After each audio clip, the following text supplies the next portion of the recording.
Dahil po sa tulong ng Iglesia ni Cristo,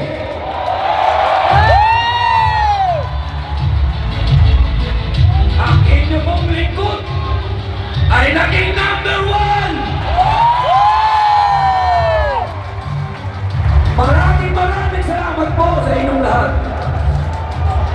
Ngayon po, dumating na po ang panahon para maging number 1 ay si Dante Marcoleta! Yes! Marcoleta! Nais ko po pakiusapan. Ma'am Les, Unang-una, shout out sa'yo. Maraming salamat sa iyong pakita. ang mga kapatid kong Muslim. Kailangan magbayad tayo ng utang na loob! Yes! Thank you! Kailangan si Dante Marcoleta maging number 1! Yes! Mas makapangyarihan pa kayo sa presidente, senador, congressman, governor, mayor. Sa araw na yan, tandaan niyo po, ang isang taong nakipaglaban, walang sinino-sino, kahit mag-isa lang siya sa kongreso, tumayo. At iyan po, si Dante Marcoleta. Bilang PDP president po, huwag niyo pong kalimutan ang Duterte. Maraming salamat po. Mabuhay po kayong lahat.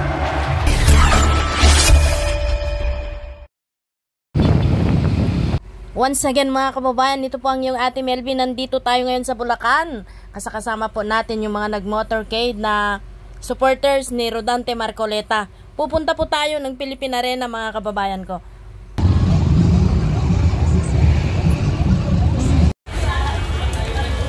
Ayan, meeting de avance po dito sa Philippine Arena. Ang lahat ng mga tao ay unti-unti nang pumapasok.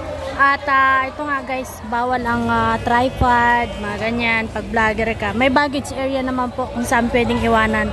Bibigyan ka ng number, pag uwi, doon mo siya i-claim.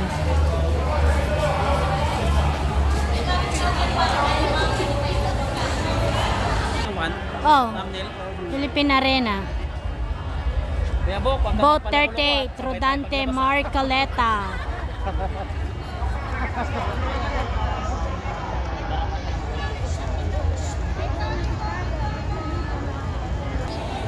So ito mga kababayan, hindi lamang po INC o Iglesia ni Cristo ang nandito ngayon, kundi mga solid na supporter din po ni Kong Dante Marcoleta ay nandito. Ayan, dagsa na, nagsidatingan na sila. Papasok na po sa arena.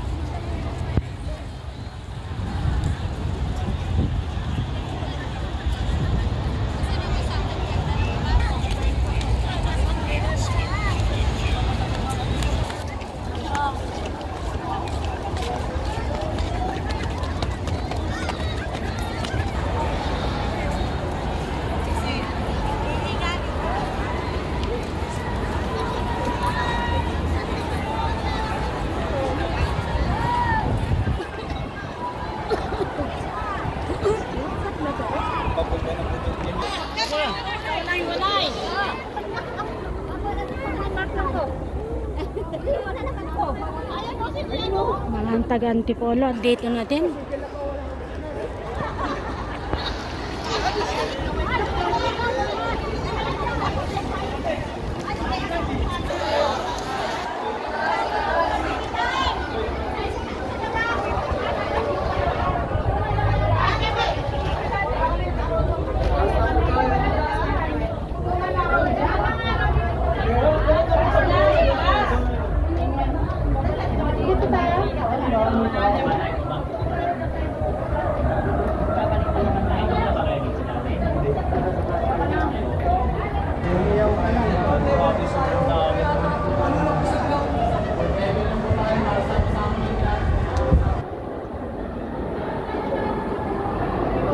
Saan ba dito ka?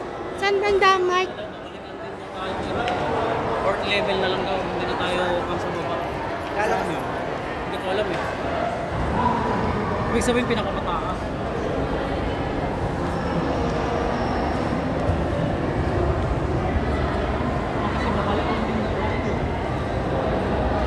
nasa loob na po tayo.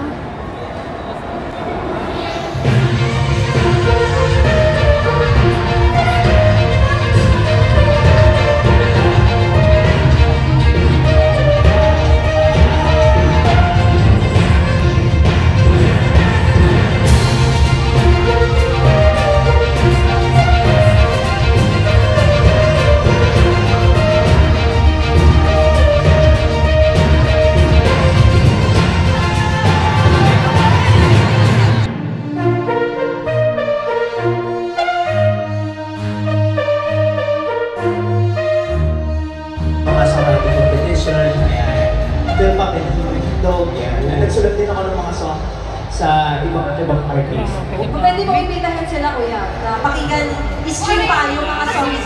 Pero syempre, next na rin yung kasama ka namin. Di nila kasi alam. Siya pala talaga yun. Ayan, kaya pa naman gusto ko yung ribbon. Nahiya ako eh. Bakit? Nahiya bigla. Hindi, invitahan ko po kayo. Birthday ko po. August 17. Ang dami. Kasi sila Hindi gusto ko na magparinig. Size 8 po ako. Anyway, Zoom natin, baka sabihin nila edited guys eh. AI pa. Ayan, sa aking Facebook page. At syempre, sa Spotify. Grabing sa dami. digital platform. Sa dito ko po yung mga kanta ko. At abangan niyo po yung album na ilalabas ko this year. Thank you very much, Kuya Artie.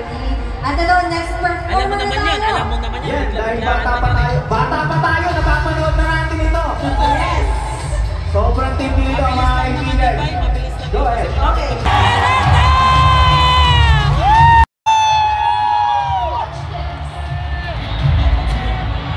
Ang tanong, handa na ba kayo sa isang magpasabog?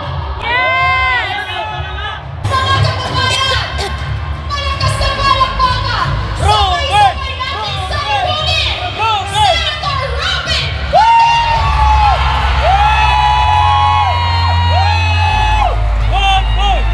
idol!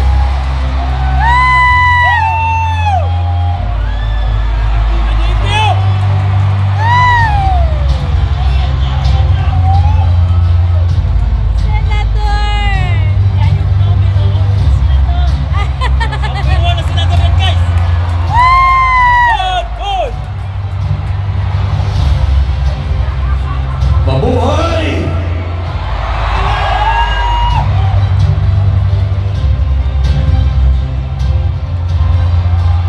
Isang magandang gabi po sa inyong lahat. Nais ko po munang magpasalamat sa akin pong kaibigan. Sa akin pong ang tawag ko ay Batman.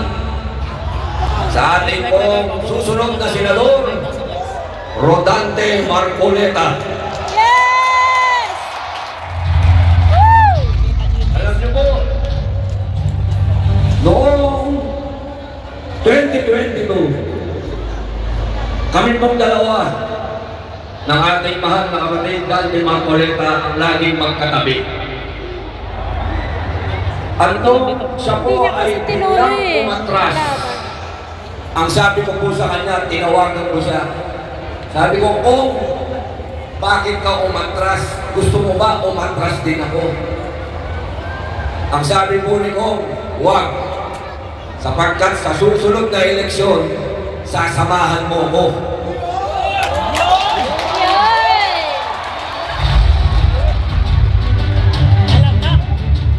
At dahil po sa tulong ng Iglesia ni Cristo,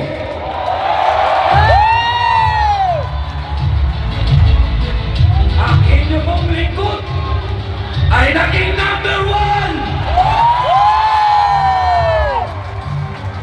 Maraming salamat po sa inyong lahat. Ngayon po, dumating na po ang panahon para maging number 1 ay si Dante Marcoleta!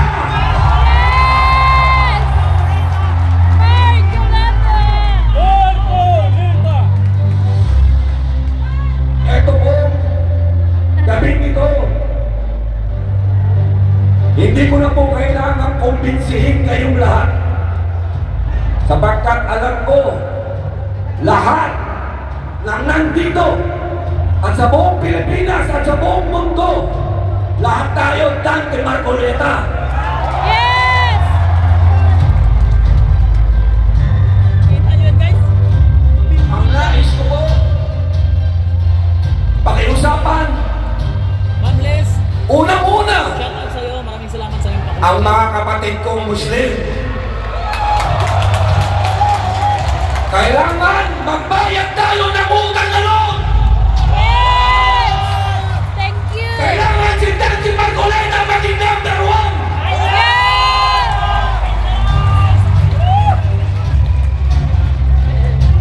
Sa tulong, mga kapatid kong Muslim na nanonood ngayon, kahit kailan hindi tayo nakalimutan ng Iglesia ni Cristo.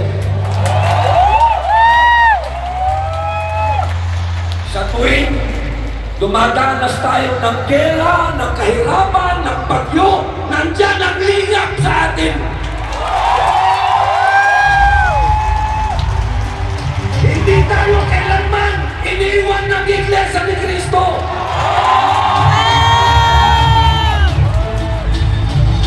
Kaya mga kapatid ko, sa Miguel, number 1, Dante Marcoleta!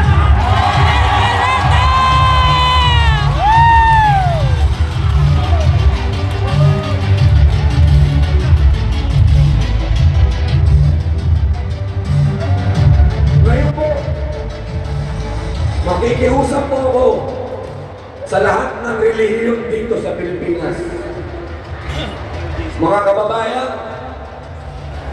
dumating na po sa punto na ang ating konstitusyon ay hindi na sinusunod. Dumating po sa panahon na ang mga simbahan ay dumadating na po sa punto na nilulusog, hinuhuli, kinukulong. Kailangan po may tumindig na isa na nakakaalam ng batas upang manatili ang paghihiwalay ng simbahan at Estado. Yes! Kailangan natin, Marcoleta! Wala pong iba kung hindi si Atty. Rodante Marcoleta!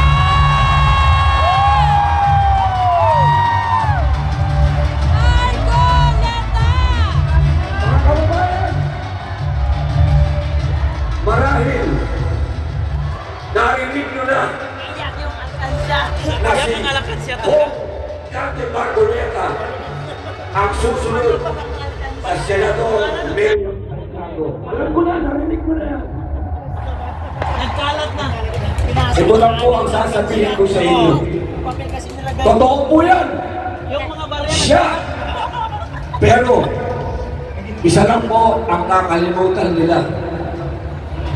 Si Dante Marcoleta, abogado, katulad ni Senator Miriam Santiago, True!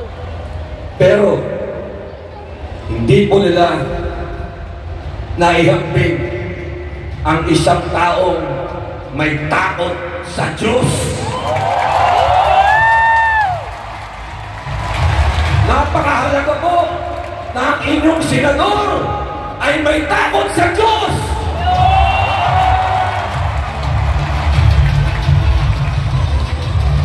Mga kababayan, hindi ko na po pagkakahaba-habaan sa panahon po na nandun ako sa dahig. Isa po ako sa nauna ron. Ang kabilin-bilinan po ng ating mahal na dating Pangulo sa amin, sa PDP. Lahat po yan. Isa lang ang sinasabi niya. Huwag niyong kakalimutan iparating sa lahat ng Pilipino sa buong mundo ang unang iboto, Dante Marcoleta!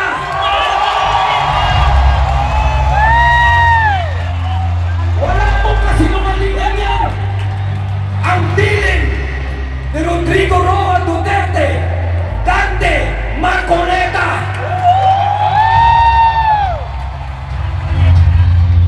Kaya sana po, pagdating po ng araw, Sa May 12, kayo po ang pinakamakapangyarihang tao sa araw na yan.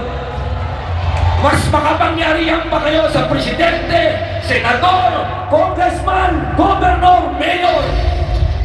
Sa araw na yan, tandaan niyo po, ang isang taong nakipaglaban, walang sinino-sino, kahit mag-isa lang siya sa kongreso, tumayo. At yan po, si Dante Marcoleta.